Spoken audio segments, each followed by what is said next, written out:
So we're back at night because you were saying that things feel different, feel worse for you at nighttime. Yeah, it's a lot stronger here at night. Yeah, okay. I'm going to start with the downstairs and we're going to clear some things down here, close some portals and that type of thing. And we'll show a little bit of that. And that way we close the portals and then it makes it easier when we go upstairs to cross the earth bounds over. Then they're not jumping into portals and things like that. So, first of all, remember what I said earlier, and there was like kind of like an energetic force field here and a vortex. So we're just going to double check that. So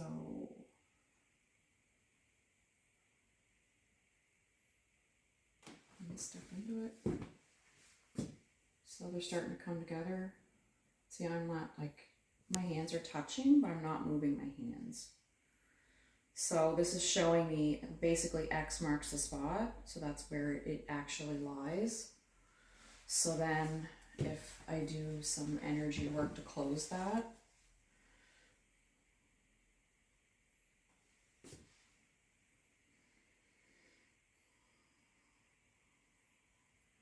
okay. So then if I ask, is this vortex now in the process of closing? It's coming together slowly. It's not as quick as it was. So it's working on it. It might take some time depending on how big it is. If I walk this way,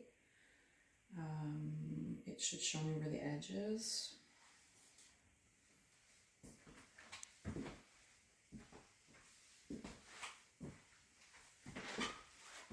So there. So this is the edge of the vortex. So you can imagine the circumference that extends out that way. It probably goes to the other side of that threshold, I would imagine. So if we walk this way,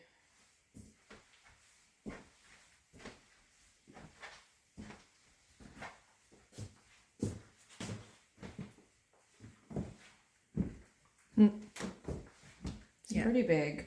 So it goes out to here. So that explains why when we came in earlier this afternoon, I could feel like when I stepped into this spot and I felt like there's sort of an energetic force here. That's why. It's in the process of closing now, so it might take some time. So do we just recheck that after? We can right before we leave and just see if it's totally closed.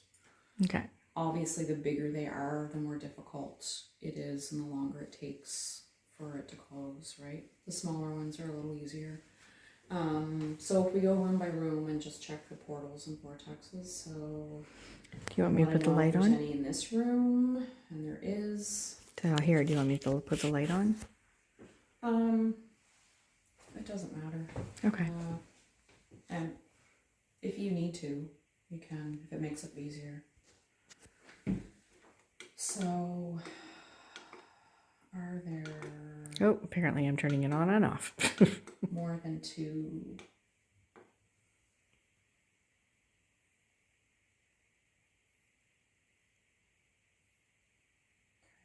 Must just have two then.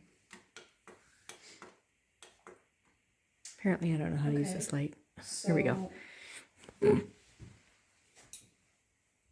going to set intention.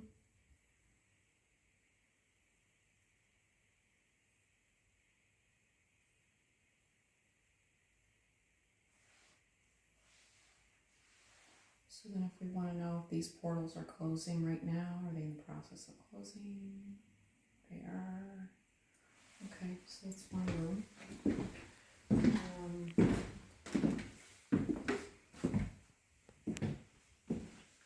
No, over here. Okay.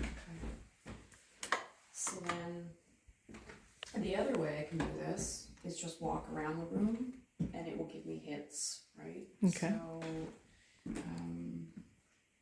I'm sorry. Here, let me go in front of you. There.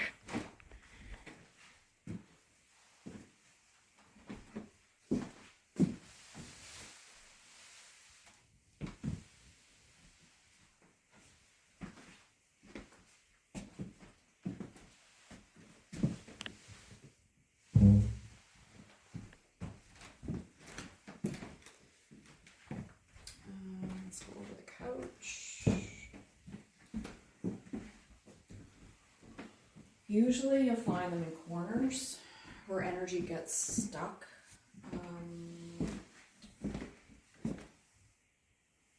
Sometimes you'll find them in areas where people spend a lot of time. So sometimes they can be not too negative in nature. They can be a little more on the positive side. So see how that's coming together. Mm-hmm. So Could it be because that's in the doorway and closed, like when you come into the space? yeah. So areas where people spend a lot of time, especially front doors, create those kinds of things. Okay. Especially something that's active where people are constantly coming and going. I have a friend who had a really huge vortex at her front door, and we discovered that only after she noticed that people had a hard time leaving her house. Like they would get to the front door, they'd be chit-chatting, and they'd stand there for 45 minutes chit-chatting, and like, you know, kind of, she said it's strange because nobody ever wants to leave. It's like they get stuck in that one spot, right? So then when we did some dowsing, we did discover there was a huge vortex at her front door, and that was the reason why, right? Okay, so this is the same thing. It's a vortex here. So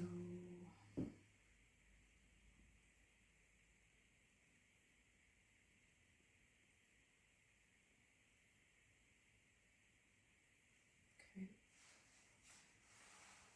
So then we want to know, is this in the process of closing? Yeah.